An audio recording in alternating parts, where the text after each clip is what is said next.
Well, hello, good people and Eagle and Commander fans. Mark Holmes here and with Michael Anthony Fitness Reaction Gig. I see you've got the little Nitro premiering tonight at 10 o'clock. That was crazy, huh? I didn't know it was premiering. I thought I said just a post. It's all good, don't matter. Thought it was premiering. That shit was funny. The way DJ was, I don't want to say he punked out, but he punked out. He only had like 30 seconds. 30 seconds and he was gone.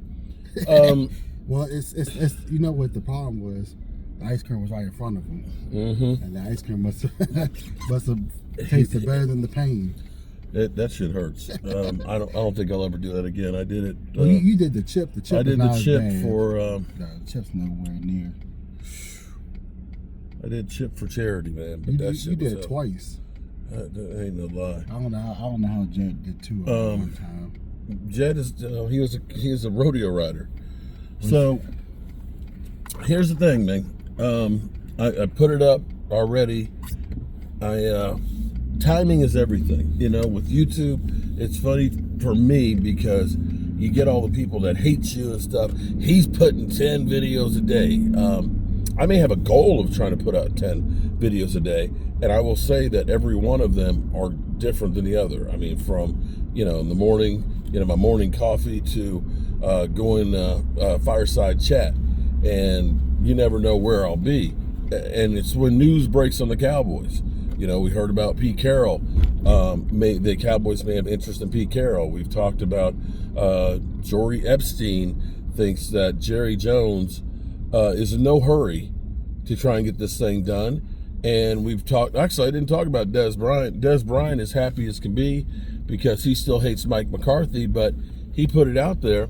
It doesn't really matter, kind of like I said, because the Cowboys, until they put winning ahead of everything else, it's not going to matter. Well, it's our fault. Because we could give them the money. Well, keep giving them the money, but also, too, I got to say that us YouTubers are part of the problem, too. Because, we go to training camp and every time we sign somebody who's maybe average, oh, man, we do the film breakdown and we find 4 or 5 plays that get you excited and we oversell the talent that's coming in. I mean, seriously, I went through with Jordan Phillips and said, hey, maybe he had checked out because he knew the Giants team was going to be bad, and that maybe because he's coming to the Cowboys where they have more hope of being a decent team, he's going to say, this might be my last shot, and he's going to play well. He only had one good play. Jordan Phillips? Yeah, he only had 1 or 2 good Did plays. Did he have a good play? Because they cut his ass, and we gave up a 7th-round pick. Well, we go through with Jonathan Mingo. Oh man, Cowboys had a 2nd-round grade, and now we find out Jerry Jones doesn't do his homework. He didn't do his homework on coaches. He basically went out to dinner with Mike McCarthy, and it was like, oh, that's our guy. And so now we have to trust because Micah Parsons. Like I said, timing is everything, and I happened to go upstairs to get my fast charger to charge up my cell phone because it was dead from me recording while I'm cooking, and sit down and check my stuff, and I saw that Micah Parsons was doing the Edge today. Now, it had been typically on Mondays, and I didn't see it yesterday, but like Mike said, maybe Jerry Jones told him to squash that shit for that day, not to get into the middle of the fray. But you could see that Micah Parsons, he looked like he was completely in shock from the whole thing. And he had said, talking about literally talking about the defensive coordinator. Yeah, that getting to know a new defensive coordinator, and I took that as, well, I guess that means Mike Zimmer is not going to be the defensive coordinator anymore. Well, no, but he said complete reset. That's what Micah said. But the thing is, though, could that mean that he might be the defense? I'm talking about for head coach. Yeah, that may be the fail-safe plan. Now, Mike Zimmer. He's hired from in. That's the reason why you would say, don't count that one out because they do like to hire from within. So Mike Zimmer is probably the plan C, D, or E, if nobody else wants the job. And I'm not sure who does. They say that it would be a shock if Aaron Glenn and Ben Johnson come back to the Lions, that they are that popular, that they're going to have a job one way or the other.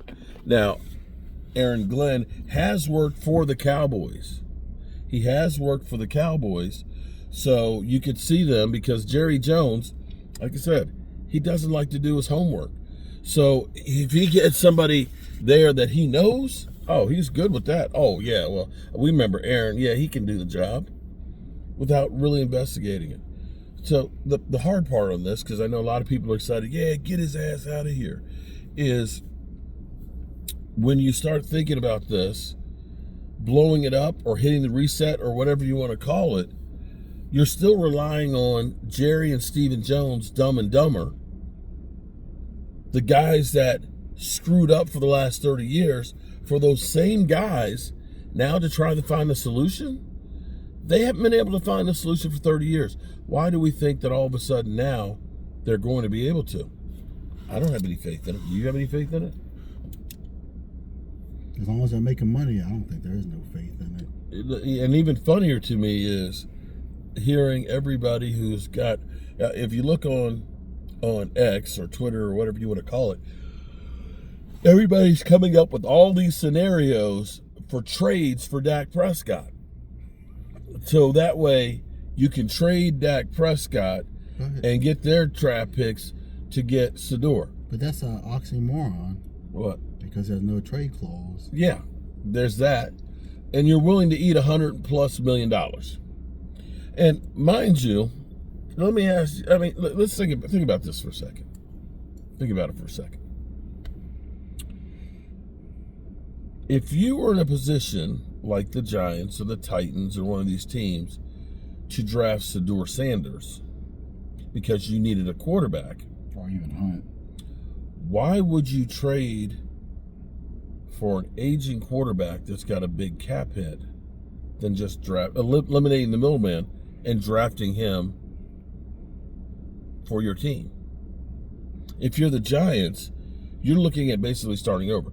This is where it's so stupid, because if people think, if you were a team that was just a quarterback away from winning a Super Bowl, that's all you needed, yeah, you'd go ahead and trade for him, like Denver was with Peyton Manning.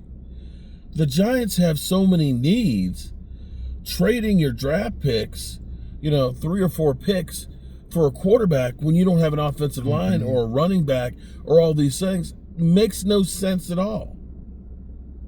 You're not going to go through and bring Dak in for him to get the crap beat out of him and injured when your team is ass. But, it is what it is. Alrighty, good people, I got a history meeting here tonight at the library, so I'm going to go take care of that. All right, peace out.